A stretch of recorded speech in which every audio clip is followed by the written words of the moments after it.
చెప్పండి అన్న ఏంది ప్రజావాణి దగ్గర నిరసన తెలుపుతా ఉన్నారు సమస్య ఏంది? మాకు రావాల్సిన పెండింగ్ బిల్లు గ్రామంలో ఉన్నటువంటి అభివృద్ధి పనులు చాలా చేసినాం. సీసీ రోడ్లు కానీ, అండర్గ్రౌండ్ డ్రైనేజ్ కానీ, గ్రామ పంచాయతీ భవనం కానీ, ఎస్డిఎఫ్ నిధులతోటి, ఎన్ఆర్జీఎస్ నిధులతోటి, ఎస్ఎఫ్సి నిధులతోటి పనులు చేసినాం.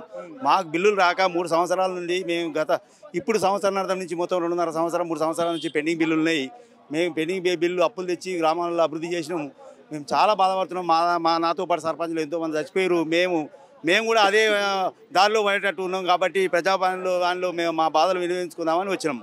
ఎట్లా ఉంది ఇక్కడ సిచ్యువేషన్? శిశువు మమ్మల్ని పట్టించుకున్న లేరు. మమ్మల్ని ఏమంటే పోలీసులతో పట్టించి బయటికి పంపించేస్తారు. ఇంకా కూడా మా పెండింగ్ రావాల్సిన బిల్లులు ఇప్పించిన తర్వాతనే ఈ గ్రామ పంచాయతీ ఎలక్షన్లో కానీ, లోకల్ బాడీ ఎలక్షన్లో కానీ పోవాలని చెప్పి ప్రభుత్వాన్ని కోరుతా ఉన్నాం. ఎన్నికలు పెట్టబోతా ఉన్నారు. నిజంగా మరి మీకు పెండింగ్ బిల్లు చెల్లించకపోతే ఎలక్షన్స్ పెడితే ఏంది పరిస్థితి? మేము మా స్థానిక సంస్థలు మా బిల్లు ఇవ్వకుండా పోతే మేము అది అడ్డుకుంటాం. దాన్ని నడవనీయం, మేము ఎలక్షన్ జరపనీయం అని చెప్పి ప్రభుత్వాన్ని డిమాండ్ చేస్తూ ఉన్నాం. పెండింగ్ బిల్లులు ఇవ్వాల్సిందండి ప్రభుత్వం. మాకు రావాల్సిన పెండింగ్ బిల్లులు వాళ్ళ దగ్గర అంతా రికార్డు ఉంది. మా డిపిఓలు, డిఎల్పిఓలు మాకు సంబంధించిన బిల్లు ఏవి రావాలని వాళ్ళు రాసి పంపారు. కాబట్టి మా పెండింగ్ బిల్లు ఇచ్చిన తర్వాత ఎలక్షన్ పోవాల్సిందిగా కోరుతా ఉన్నాం. నేను 65 లక్షలు నాకు రావాల్సింది. 65 లక్షలు నాకు రావాల్సింది. గ్రామం గురించి సీసీ రోడ్లు వేసిన ఊర్లో సీసీ రోడ్లు వేసిన, ఎస్డిఎఫ్ నిధులతో సీసీ రోడ్లు వేసిన, ఎన్ఆర్జీఎస్ నిధులతో గ్రామ పంచాయతీ భవనం కట్టిన, committee hall, BC committee hall కట్టిన, అండర్ గ్రౌండ్ డ్రైనేజ్ చేసినాం. ఇవన్నీ 65 లక్షల బిల్లులు నాకు రావాల్సింది. మొత్తం అప్పులు తెచ్చింది, బంగారం కుదబెట్టి అప్పులు తెచ్చి 3 రూపాయలు 4 రూపాయలు వడ్డీలకు తెచ్చి పనులు చేసిన ఊర్లో డెవలప్ కావాలని చెప్పి. అంత డబ్బు నువ్వు ఖర్చు పెట్టినావు, ఇప్పుడు నీకు ప్రభుత్వం నుంచి రావట్లేదు. నీ పరిస్థితి ఏంది మరి? నా పరిస్థితి ఇక ఉరి పెట్టుకుని చచ్చిపోయే కాలం ఉంది. అందుకనే ప్రజావాణిలో మనం ప్రభుత్వానికి వినవించుకుందామని వచ్చినాం. అంటే చాలా మంది మాజీ సర్పంచుల పరిస్థితి ఇట్లానే ఉన్నది. అలా నా మాదిరిగానే సర్పంచులందరికీ కూడా ఉంది. దాదాపు ఎక్కువ శాతం అందరిది ఉంది. ఊళ్ళలో అభివృద్ధి చేసిన పనులు మాత్రం ఖచ్చితంగా అందరికీ కూడా కుంటుబడి ఉన్నాయి.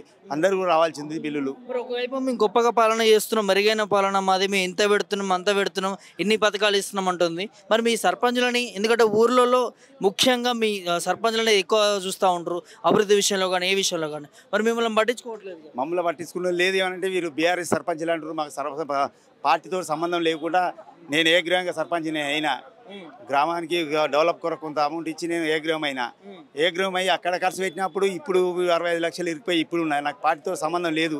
కానీ ఇప్పుడు ప్రభుత్వం అట్లా భావించి బీఆర్ఎస్ సర్పంచులు ఎక్కువ ఉన్నారు కాబట్టి మేము మా ఆయంలో పని చేయలేదు కాబట్టి గత ప్రభుత్వంలో ఆయంలో పనులు చేసారు, మా సాయంలో చేయలేదని చెప్పి ఓ భావన తీసుకొచ్చి మాకు డబ్బులు రిలీజ్ చేస్తలేదు. కాబట్టి దాన్ని మాకు చెల్లించాల్సిన బిల్లులు ఇప్పించి మీరు ఆదుకోవాలని చెప్పి ప్రభుత్వాన్ని కోరుతా ఉన్నాం. సర్పంచులు అయితే డబ్బులు ఇవ్వము, కాంగ్రెస్ సర్పంచులు అయితే డబ్బులు ఇస్తామని అట్లా పెట్టడు. ఏ ప్రభుత్వం ఉన్నా రొటీన్గా ఈ పనులు చేసుకుంటూ పోవాల్సిందే, బిల్లులు ఇవ్వాల్సిందే.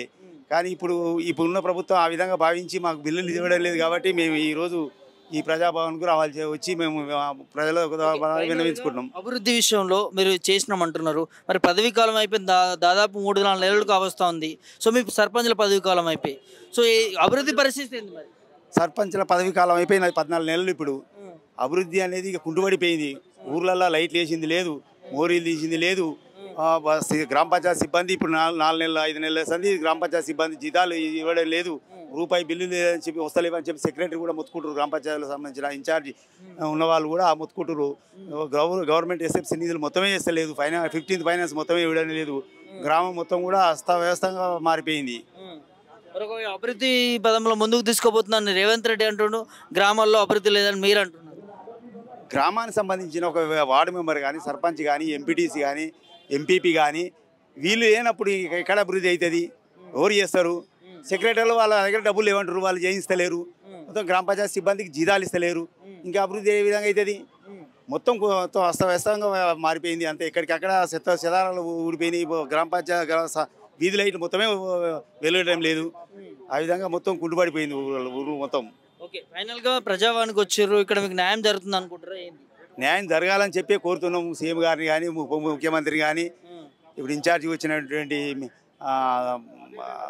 మీనాక్షి మేడం గారిని కానీ కోరుతా ఉన్నాం. మాకు రావాల్సిన పెండింగ్ బిల్ ఇప్పించాలని కోరుతా ఉన్నాం. చేసాం, మంత్రిని కలిసినాం, ముఖ్యమంత్రిని కలిసినాం, డిప్యూటీ సీఎంని కలిసినాం, ఎమ్మెల్యేలను కలిసినాం, అందరం కలిసి మాకు ఇంత బిల్లులు రావాలని చెప్పి అందరు కూడా ఇంతవరకే మేము వినతి పత్రం ఇవ్వడం జరిగింది. ఏం చెప్పారు మరి వాళ్ళు? మా దగ్గర ఇప్పుడు అమౌంట్ లేదు, ఇస్తాం అనుకుంటూ వస్తారు, కానీ ఇప్పటికి 14 ఏళ్ళు మేము దీపై కూడా మాకు ఇంతవరకు 1 రూపాయి 90 పైసా కూడా ఇచ్చింది లేదు. ఇది పరిస్థితి. ఖచ్చితంగా సర్పంచ్ల పదవీ కాలం అయిపోయింది. వాళ్ళు పెట్టినటువంటి ఏవైతే బిల్లులు ఉన్నాయో, పెండింగ్ బిల్స్ చాలా వరకు ఉండిపోయాయి. ఖచ్చితంగా రాష్ట్ర ప్రభుత్వం విడుదల చేయాలంటూ కూడా మరి మాజీ సర్పంచులు అందరూ కూడా ప్రజావానికి వచ్చి ఇక్కడ ధర్నా చేస్తూ ఉన్నారు. సో లోపలికి వెళ్ళి మీనాక్షమ్మ అపార్ట్మెంట్ ఇవ్వాలంటూ కూడా వెళ్ళే ప్రయత్నం చేశారు, కానీ ఎక్కడ కూడా దొరకలేదు. ఖచ్చితంగా ముఖ్యమంత్రి గారికి, మంత్రులకి విన్నపిస్తూ ఉన్నారు మాజీ సర్పంచులు. మేము అప్పు చేసి గ్రామ అభివృద్ధికి సంబంధించి డబ్బులు పెట్టాము, మేము ఆ డబ్బులు మాకు వచ్చే విధంగా మాకు న్యాయం చేయండి అంటూ కూడా మాజీ సర్పంచులు చెప్తున్నటువంటి అంశం చూస్తాను. కెమెరామ్యాన్ శివతో ప్రభాకర్ రెడ్డి, ప్రజాభవన్ నుంచి.